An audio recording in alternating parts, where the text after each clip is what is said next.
So when we looked at whether these cells could form tumors, we found that, surprisingly to me, that there was a great reduction in the amount of pan inflammation just from removing the insulin receptor, specifically in Aster cells. And we did this analysis at 10 months of age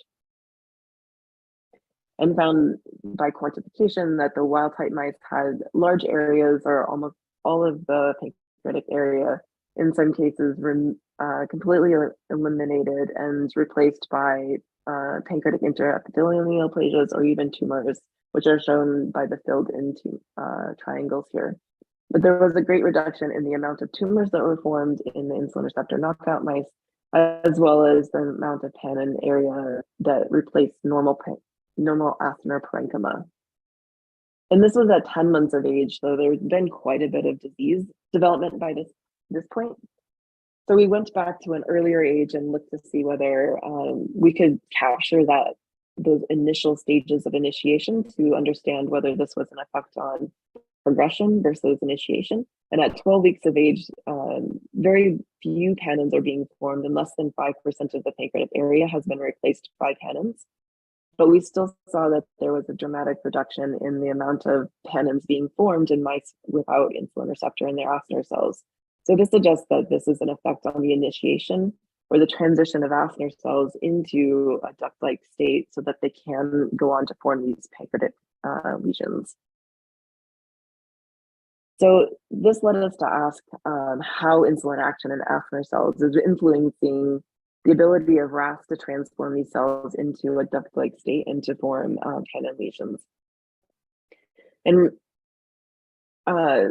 to really try to address this, we did some proteomics, or total proteomic analysis by mass spec of bulk pancreas.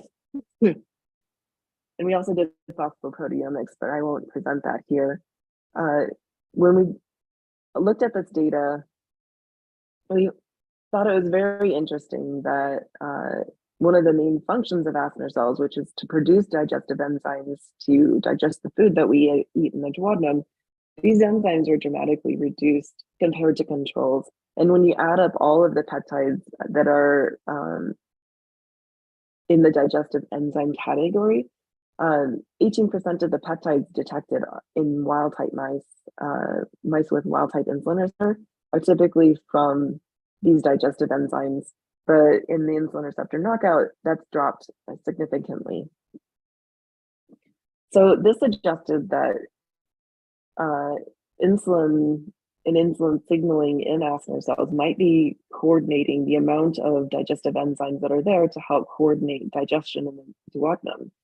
And previous papers from the late 80s had also suggested that insulin could stimulate the production of digestive enzymes, but that has been followed up only by a few groups, really, in a more looking at the survival of cells in response to insulin. So there's definitely a role for insulin signaling in acinar cells, but this connection to tumorigenesis had not been made before, and that this was, almost very dramatic, very dramatic effect from acinar cell, just blocking insulin receptor signaling in acinar cells. So the mechanism that we think, or the hypothesis that we generated from our proteomics data, is that insulin-driven increases in digestive enzyme production can increase the chances of trypsinogen activation and pancreatic inflammation. And I'll just explain that a little bit. So trypsinogen has a little bit of a leakiness. So trypsinogen has a little bit of autocatalytic activity. So if there's a lot of trypsin present and it is delayed in the delivery to the duodenum, then you can have trypsinogen slowly activate more and more of itself, especially when it's not packaged in the zymogen granules anymore. And consistent with this, patients with hereditary pancreatitis often have mutations that increase the catalytic activity of trypsinogen or negate the negative mechanisms that have been packaged into the zymogen granules that limit the activity of trypsin, even if it does get cleaved. So we thought that maybe this was one mechanism by which digestive enzymes might be promoting tumorigenesis, because we know that inflammation in the pancreas can dramatically increase RAS activation within the acinar cells and drive the formation of the PAN-lesions from acinar cells. To test this hypothesis, we decided to try to inhibit digestive enzymes. And we did this in a explant model of acinar cells, where you can take acinar clusters from the pancreas from wild-type mice and expose them to TGF-alpha, which is a stimulator of ERK signaling, to kind of mimic the RAS signaling. And then we added insulin to examine whether insulin itself could promote ADM formation or the ductal lesions. And then we also added trypsin inhibitor to then see whether we could block that activity. And this is what these explants look like. Without TGF-alpha, they generally look like clusters, and in about 5 days, a few rings form, but it's generally not very common. And it doesn't increase that much with insulin itself. But in the context of TGF-alpha, there are more rings forming, which is indicative of a ductal-like state. And with insulin and TGF-alpha together, that dramatically increases. So this is the quantification of this data, where you can see that TGF-alpha increases ring formation or ADM formation compared to controls. And with insulin at 10 nanomolar, which is a physiological condition, this is increased. But when we add a trypsin inhibitor to the culture media, this blocks or blunts the effect of insulin on the TGF-alpha mediated induction of ring formation. So in sum, we think that hyperinsulinemia can increase the digestive enzyme production, and probably as a normal mechanism of helping to coordinate the digestion through sensing glucose and the insulin signaling, but also I would imagine or cholecystokinin can also increase this activity.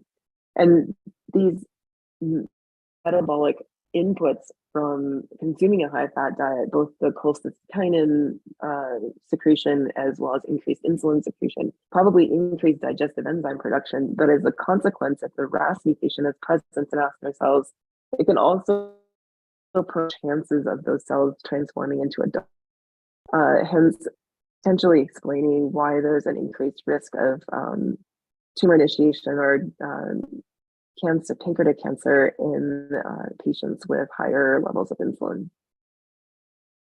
With that, I'd like to thank the members of my laboratory, especially our collaboration with James Johnson and our co-mentored student, Dr. Annie Zhang, who is shown here, as well as many other members of the laboratory, especially Jeffrey Lim, who is a new graduate student who helped with the explant study. And I'd be happy to take any questions. Thank you, Dr. Janelle Kopp. The talk is now open for questions. Participants can type in. Before that, I would just like to ask one question, especially related to the translational suppression part that you talked about towards the end of your talk. Translation regulation seems to affect, especially translation initiation, seems to affect the endocrine function and neuronal function. These two functions, it seems, are quite affected by any dysregulation of translation initiation. And in your talk also, you mentioned about how that is dysregulated, which results in upregulation of the digestive enzymes. Can you please elaborate how exactly it was studied, and if you know the players that are involved in this translation regulation? So the translation upregulation, we think it could be, it does seem like RAS activity, or at least for the small comparison that we had, our N was very small for control mice without RAS. It does seem like RAS activation itself might induce more digestive enzyme production based on our limited sample number. But it's really the loss of insulin receptor in the context of KRAS that dramatically reduces the amount of digestive enzymes that are there. And I didn't mention this, but we also done RNA sequencing on these mice, and we see that it's exactly the opposite trend for the mRNA, because when you have less metaplasia, you also have more acinar cells. And what you would expect is, in that particular case, that there would be more digestive enzyme mRNA present in the receptor knockout mice. So we were really surprised when we saw a reduction in the proteins because it would be the opposite of what you would expect based on the amount of metaplasia there. So when we did like a careful analysis, we see that like in the mRNA analysis and sorry, in the proteomic analysis, we see changes in the ribosome and the feeding into that. So we think that there's probably some changes in mTOR signaling that decrease the amount of ribosomes that are made or translated. And in the phosphoproteomics analysis, we saw large changes in the spliceosomes. So there's definitely something going on there that's post-transcriptional. And we've definitely checked to see whether the key factors that are driving the transcription of these genes are changed and they're not. So it does seem like this is a post-translational mechanism, potentially through regulating the ribosomes. And one thing that we also found was that there's a RNA binding protein that helps regulate the translation specifically of ribosomes. If I remember correctly, it's called LARP1, and it's differentially phosphorylated in our data set. So we think there could be multiple mechanisms feeding into regulating how many digestive enzymes are being produced. Okay, thank you very much. We have one question in our chat box. It's from Mrs. Mridula Pule. And the question is, good morning, ma'am. In this case, what is the suggestion regarding investigation of serum insulin level as an indicator of hyperinsulinemia? How frequently and at what intervals we need to check this level? Please suggest. Thank you. Are you asking about doing this in mice or in patients? Mridula, if you are online, perhaps you can ask the question yourself and then maybe clarify if you're asking questions. Yes, sir. Yeah. Yes, sir. I'm online, sir. Hello. Am I audible, sir? Yes, Yep. you're audible. Ma'am, just regarding this, like to test this hyperinsulinemia, if we go for the serum insulin level, how many times we can repeat at what intervals we can check this insulin level? Are you talking about in mouse Every models after or 3 in months? No, I mean to say the scheduled of every after 3 months or every after 6 months. And if it is detected only, or a normal person also can check it? So I think if we're talking about individuals, I think the hyperinsulinemia is generally thought to be a relative principle. So it's the amount of insulin that really is necessary to maintain blood glucose homeostasis for that individual.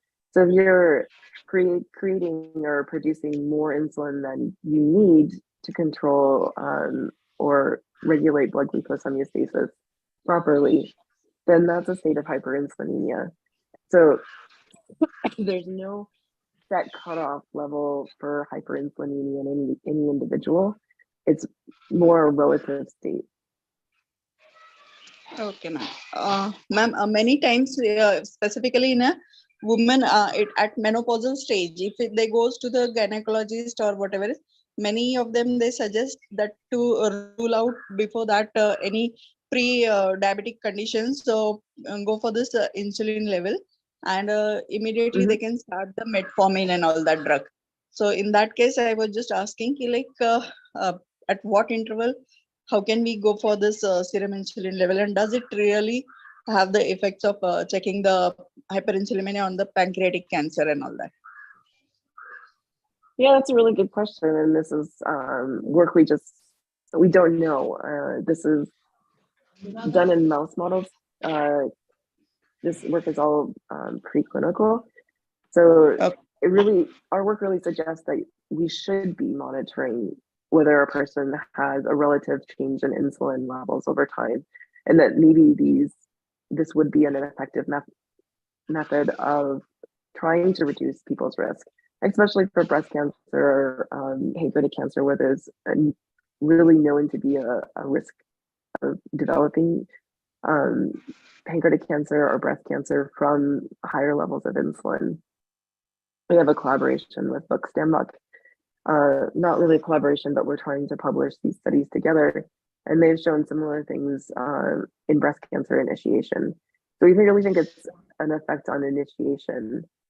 But the prospective studies to really test that hypothesis or test which mechanisms or which drugs would be best suited for reducing insulin levels in a prophylactic way, we don't know those. And it's a future area of research for everyone. Thank you very much. Yeah, thank you, ma'am. Dullah, maybe we can have the discussion further on email. We'll again thank Janelle for joining us. I'm sure it's too late for her, and we thank her for taking the time out so late. I guess we can start with our next speaker now. No, 1 second. Janelle, thanks a lot. You have finally made it. Your presentation we had started, but the volume was so less, so we couldn't, then we had to stop it. So, but you finally made it after making your son to sleep. So thank you so much. Thank you. I will further be in contact. Thank you for the opportunity. I will be in contact with you on mail and we can discuss further how we can work together also in future in this interesting area. Yeah. So I will, go to next speaker. Hello, Dr. Basappa, sir.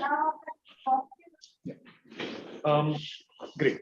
So we'll start with our next talk now, which is, I think, the last talk of the day. Our next speaker is Dr. S. Basappa. He is the chairman and nodal officer at the Department of Studies in Organic Chemistry at University of Mysore. Dr. Basappa is an organic chemist working in the area of nanotechnology-based drug carriers to target cancer. And the title of his talk is Exploring the Chemical Biology of Drug Seeds with a special emphasis on anti-cancer therapy. Dr. Basappa, the platform is all yours. Yeah, thank you. Yeah, so I thank really the Ruchika madam and others who really helped me and gave me an opportunity to share my recent findings in our lab. So the topic of my today's lecture is relevance of metabolic status in cancer and chemotherapy. So basically, many speakers in the morning expressed or gave enlighten in which where metabolism is also linked to oncogenesis. So we all know cancer cells becomes heavily dependent on substrate level phosphorylation to meet energy demand. So this is very basic phenomenon. So in this regard, my lab is basically a chemical biology lab where we focus design and discovery of new drugs where some important targets that related to cancer, so which is our motto. So in this regard, oncogenic factors that regulates cancer cell metabolism, so we can classify them like inhibitors of glucose metabolism, and many of the research is going on. So inhibitors of glutamine metabolism, and as well as fatty acid and nucleotide synthesis. So these classifications are very broad, where some of the discoveries are in progress. So my lab mainly focuses on key oncogenic gene that are really involved in apoptosis, or so with regard to oxidative stress or cell apoptosis, autophagy, or in many cancer disease condition. So those target genes we have considered. So today my talk mainly focuses on how triple factor 3 is involved in invasiveness, and how we sorry, am I audible? Yeah, I could see. Yes, sir, you are audible. Okay. Yes, sir, you are audible. So where triple factor 3, which we considered, and we have a preclinical candidate now to target the triple factor 3 gene. So in addition, my lab focuses on phospho-BAD and NF-kappa B, and basically NRF2, and we have some more lead structures that could really specific these in various carcinoma model. So coming to the introductory slide, this slide will give you how breast cancer, which is most common cancer in women, so second most common cause of cancer-related death in women. So again, which is the 5th leading cause of death in women, which has been documented. So in the case of breast cancer, so 3 main types of breast cancers, so we all know. So I will skip that. And so in this case, breast cancer, where contribution of the hormone receptors and HER2 receptor and triple negative breast cancer, the proportionate is given. So in this case, the chemotherapy is current treatment options with the respective presence or absence of these receptor is reported.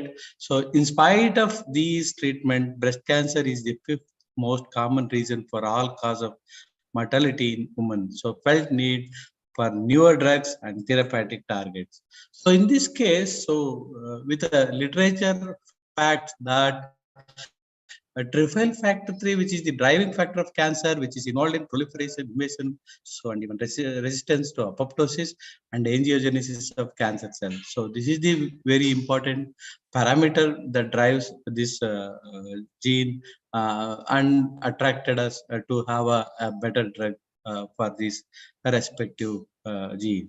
So in this case, in addition, so triple factor is a promising novel neopeptide that regulates diverse brain function, and as well as it is involving in glycolipid metabolic diseases, and it has a multiple role. So in a patient condition, triple factor 3 is a novel target for breast cancer. Why in many neoadjuvant therapy, still 75% show incomplete response, so which is very remarkable. And triple factor 3 expression, the immunohistochemistry data, the literature data suggests that the TFF3 positive one, so where the number of invasive carcinomas so getting increases. So this is very important. In addition, so correlation expression of triple factor and BCL2 in residual breast carcinoma cases treated with neoadjuvant therapy reflects. So there is still there is a crosstalk between these factors. So summarizing the background of triple factor 3 from our collaborative laboratory and others, so explains how it is very important, functionally promotes metastasis, and which has a poor survival outcome of patients if triple factor 3 expresses high. So with this knowledge, so we used the structure of a bioinformatics, the structure of a protein where the TFF3 monomer could be stabilized. So because of the dimeric form is very functional. So we took the structure and then we did molecular dynamic studies and entropy calculations. We have determined that the major difference in the structure and dynamics of both the cysteine 57, where this disulfide bond is there, so which has a more flexibility in nature, whereas the other terminal so somewhat is stable. So in this case, so the cell or cDNA type data also demonstrate that triple factor dimeric form, which is very important. So in this direction, my lab, we focused and we studied by cheminformatic and bioinformatic approach, where we identified a lead structure called organoaminonitrile with a chromine moiety and conjugated with pyranose and as well as biphenolic rings with a pyridine, substituted pyridine as a lead structure that could disrupt the dimeric form of triple factor 3 by a mechanism or a concept called concept of covalent reversible inhibition. So this is our new proposal, where triple factor 3 which interact with the small molecule druggable drug seed, and and the mechanism that have been So this type of mechanism has been proved by Pinner chemical reaction process. So with this hypothesis, we prepared. So this slide will give you how we synthesize the structure. So at first we used coumarin and then reagents and followed by Suzuki coupling to obtain the lead structure with different libraries. And this is schematic diagram where we prepared organonitriles libraries of compound. So coming to the lead structure, cytotoxicity, IC50. So in various cancer cells like mammary, endometrial, lung, and hepatocellular, colon, and various other cancer cell types, we could see that. So the relatively the IC50 values are in submicromolar range for AMPC molecule. So TFF3 inhibitor has a broad spectrum of activity against several cancer has been reported. So coming to its interaction with the direct interaction with the protein, we immobilized TFF3 protein and passed AMPC as an analyte, and we found that so there is a concentration dependent binding of our small molecule towards triple factor 3. So that has been observed in cellular model where we have shown so the monomeric form that is going to take place in the presence of AMPC or synergistic activity with the NAC is also observed, and as well as DDT. So our bioinformatic molecular docking studies also supports our hypothesis that the compound which nearly in the vicinity of a disulfide bond, cysteine 57 dimeric dimer bond, so which is in the close proximity to this disulfide bond in triple factor 3.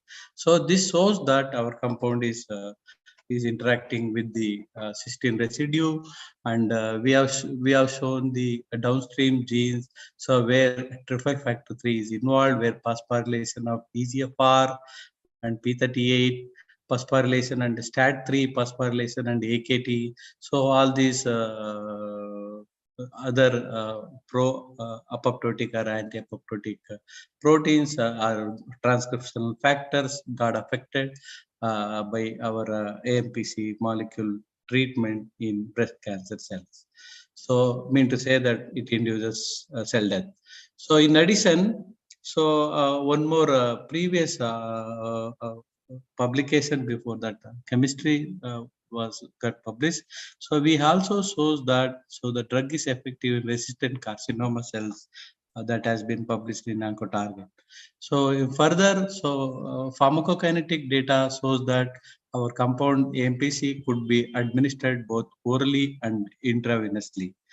So further, we took animal studies using xenograft model. So which reflect that our intraperitoneal treatment of AMPC to mice xenograft volume.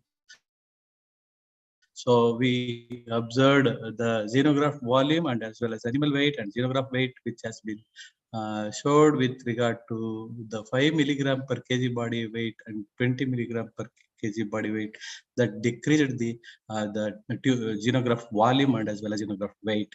And in addition, the expression of the respective genes, triple factor 3 and as well as K67 and the other internal assay also supportive where our compound is so the drug seed AMPC could able to inhibit the in vivo xenograft tumor burdening effect. So in another study, so which we have published in recently in Nature Oncogenesis, where AMPC is observed with a dose-dependent reduction of tumor weight in a H1975 xenograft model. So this with lung adenocarcinoma model which we have shown, and this got published. So I didn't give you much information, so because we don't have time. So in another MDPA cancer journal, so peer-reviewed work, we have shown that so the resistant doxorubicin resistant mammary carcinoma cells that we used, where we used our AMPC drug and in combination, we could able to see the reduction or synergistic effect with that drug. And also, so another study, so we have also showed the colorectal carcinoma model where AMPC could inhibit the tumor growth in the respective xenograft. So this has been published in International Journal of Molecular Science. So overall, the summarizing the study, we found that a lead structure, this we are taking now into the DMPK studies now. So AMPC could able to monomerize the dimeric protein, and then it triggers its cell death via the respective mechanism that I have explained. So basically via AKT and STAT3 pathway that is in breast cancer cells. Okay, so the facts which I already explained, I will skip that. So so in another study or project which we started in 2010. So from 2005 to 7, which we studied with regard to chemistry. So with Professor Kazuki Sugahara lab, we have shown that sugar mimetic or the azaspirine ring that we have prepared. This is the crystal structure which we have shown that. So the DMBO, the named molecule which showed anti-angiogenicity and anti-metastatic activity in murine osteosarcoma cells, and which has a inhibitory role against catalytical activity of heparinase, which has been proved by gel filtration chromatography techniques after the incubation of the compounds with the respective active heparinase. Okay, so in the cell real-time cell analysis shows that the compound is inhibitory towards the osteosarcoma element G7 cells, and this molecule that we have patented this discovery, and Merck is selling this molecule as an heparinase inhibitor. So more recently, we have published along with Israel Lodowski, where we have a UGC ISF grant who cloned heparinase. So this is structure which we have prepared, triazole thiazole structure. So a library of compound that we have made, and we have screened all these molecules towards the catalytical activity of heparinase and the functional role. So where we could identify a few two molecules that are especially 4-MMI, which is having an iodine group over the phenylic substitutions here. So could able to show the positive control SST, so the molecule. So where our compound is inhibiting the catalytical activity of heparinase, and in vivo model is correlated with that.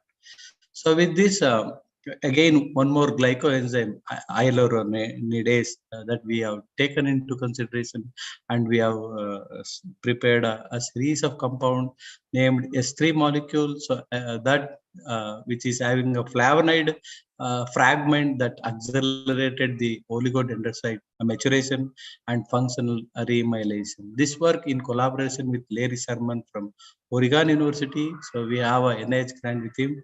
So and he could able to demonstrate, and we have published in GLIA paper where we have shown that this compound is inhibiting the hyaluronidase activity, and then the effect is this molecule blocking the hyaluronidase activity, and HA-mediated inhibition of OPC maturation is reported.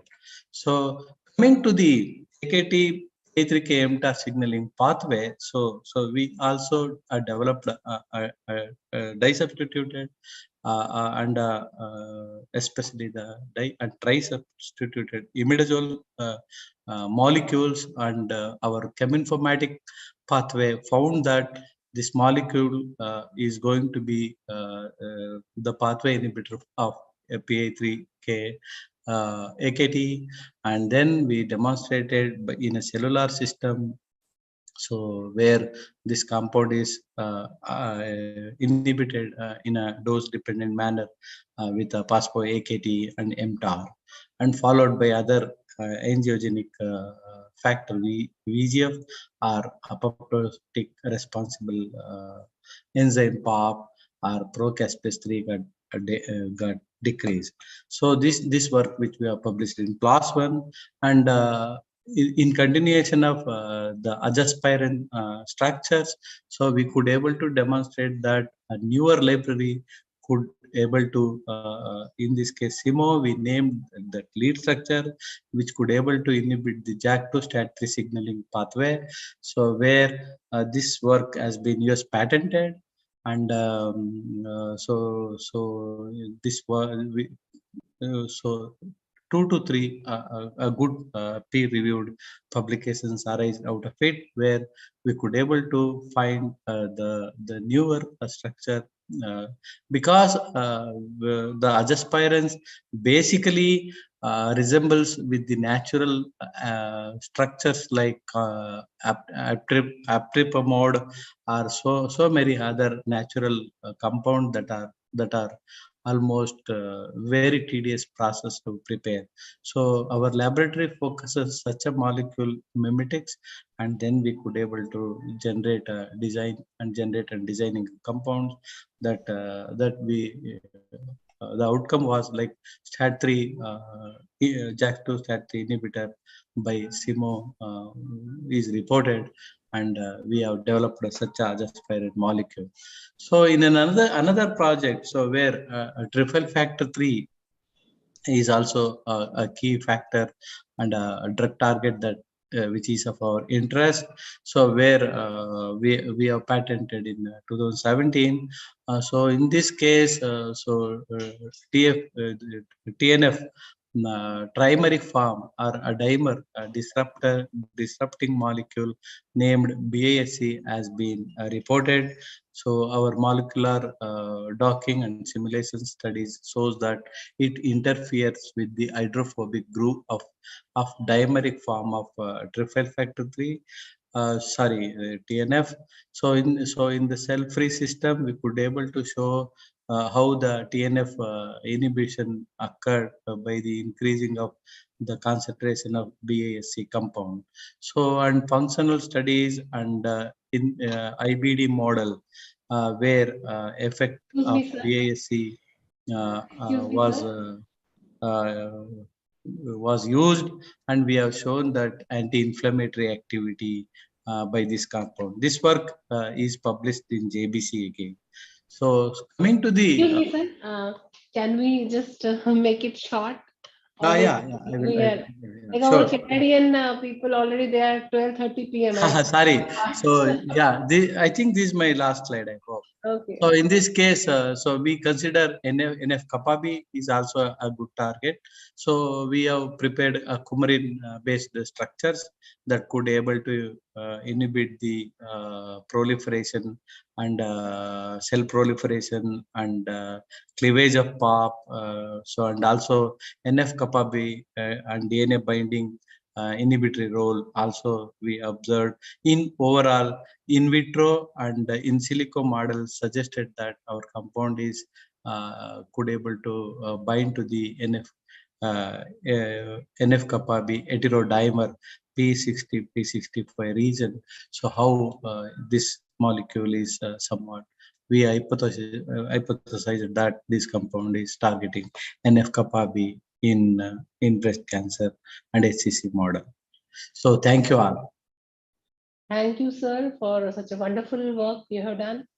And basically, it's very important. I think you're a medicinal chemist, isn't it, sir? Yeah, yes, madam. Yes. Yeah.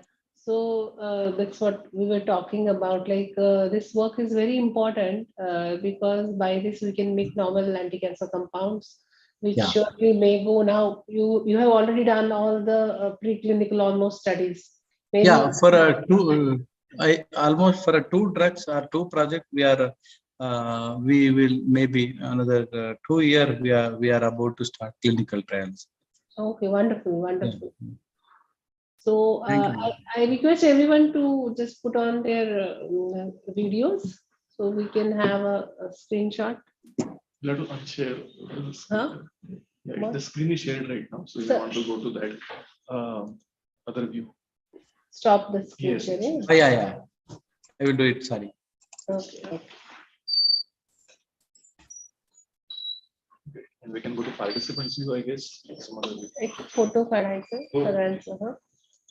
So can you just stop this screen sharing, sir? Yeah, I am bring it. Everybody will be visible. Yeah. Great. Okay. Kindly put on your videos. Camera. Camera.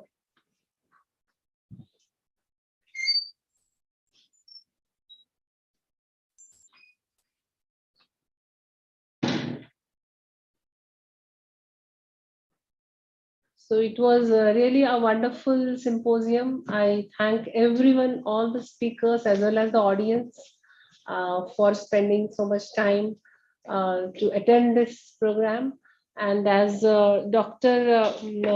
Kaul, the director, SICCI, that is the Shastri Canadian Institute, has said, we will try to see something comes out of this interaction, that One Health cluster, which she has mentioned. So whosoever today has participated, we will try to again make a forum where we can discuss how we can collaboratively work together at different aspects of tackling the cancer disease. So I thank you once again, all of you. And the certificates and all will be disseminated after some time. We have to start that work. So thank you once again, everyone. I would like that everyone, if anyone wants to talk about anything, Dr. Meena, Dr. Watwe sir, Dr. Bhatt, you can just, you can unmute yourself, all of you, I think so. You can just a farewell or whatever, you can just conclude something, somebody. Dr. Meena?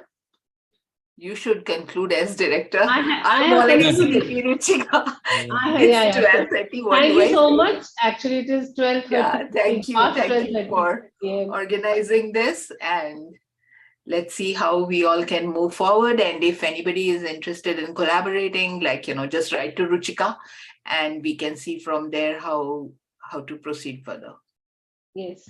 Sure. Thank you, ma'am. everyone. Thank you. Thank you. Good Thank night. you. Thank you. Thank you Bye-bye. so much.